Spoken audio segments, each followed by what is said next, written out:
সম্মানিত দর্শক শ্রোতা, এক ছাত্রলীগ নেতাকে পুলিশ গ্রেপ্তার করেছেন, কিন্তু শিক্ষার্থীরা কি করেছেন সেই পুলিশের কাছ থেকে ছিনিয়ে নিয়েছেন শিক্ষার্থীরা। ওই ছাত্রলীগ নেতার যে অবস্থা করেছে আপনারা দেখলে অবাক হয়ে যাবেন যে ছাত্রলীগ নেতাকে একই অবস্থা করেছেন। ভিডিওটা খুবই চাঞ্চল্যকর একটি ভিডিওটা শেষ পর্যন্ত আগে দেখুন, তারপর বিস্তারিত নিয়ে কথা বলি। চ্যানেলে নতুন হলে অবশ্যই চ্যানেলটি সাবস্ক্রাইব করে নেবেন।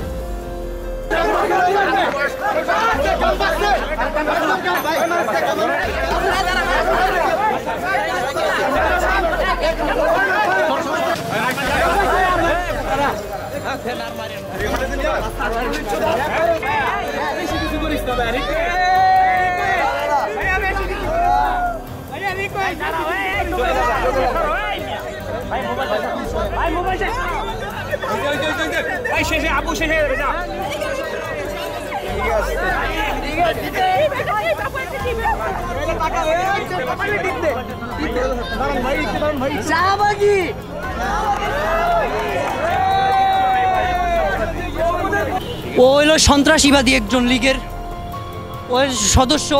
ও আমাদের উপরে আক্রমণ করেছিল, এমনকি আমাকে আহতও করেছিল। হয়তো আমার জীবনটাও যেতে পারতো, এই গুলিটা যদি আমার বুকে বা মাথায় লাগতো তাহলে হয়তো আমার জীবনটাও যেতে পারতো, হয়তো আমার এই জীবনটাও যেতে পারতো, বলা যায় না। কিন্তু আমার সিনিয়র ভাই ব্রাদাররা আছে, তাদেরও অনেকের আহত হয়েছে। এর ভিতরে ওদের কর্মকাণ্ডগুলো এতটাই পরিমাণে বাজে, মানে এতটা নিকৃষ্ট। ওরা মানুষের মৃত্যু দেখলে মানে খুশি হয়, হ্যাপিনেস মানে ওরা ফিল করে। মানুষের মৃত্যু দেখলে কিভাবে মানুষের রক্ত চোষা বলে, ওদের রক্ত চোষণ করতে ওরা পছন্দ করে। ওরা আমার জুলাই মাসে 18 তারিখে আমার পায়ে গুলি লাগছিল।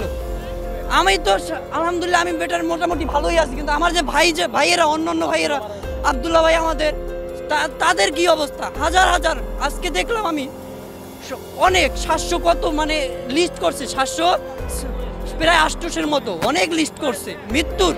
এখনো যে কত গুম কত খুন এখনো যে তার আটকা আছে কত জায়গায় আমরা তো জানি না। আজকে আমরা রাতে ঘুমাতে পারি না, এখনো আমাদের ভাইয়ের কান্না আমরা কাঁধে নিয়ে হাবিবুল্লাহ বাহার কলেজে আমরা আসছি। আমরা রাতে সুস্থ মস্তিষ্কে ঘুমাইতে পারি না, আর এরা কলেজে আসে। আমার ভাই কবরে মৃত্যু, তার কি অবস্থা চিন্তা। আমার ভাই হাঁটতে পারে না আজকে প্রায় 2 মাস, আজকে 1 মাস দূর তার পায়ের এই অবস্থা, অথচ সে এখনো ঘুরতেছে।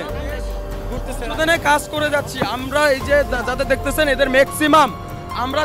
সম্মানিত দর্শক শ্রোতা, আপনারা তো ভিডিওর মধ্যেই দেখতে পারলেন যে ছাত্রলীগ নেতাকে কিভাবে তার মুখের মধ্যে লিপস্টিক লাগিয়ে দেওয়া হয়েছে, তবুও তিনি থ্রেট দিচ্ছেন। সম্মানিত দর্শক শ্রোতা, এই ছাত্রলীগ নিয়ে অবশ্যই আপনাদের মূল্যবান মতামতগুলি কমেন্ট বক্সে লিখবেন। তো ধন্যবাদ সকলকে, নেক্সট ভিডিওতে দেখা হবে। আল্লাহ হাফেজ।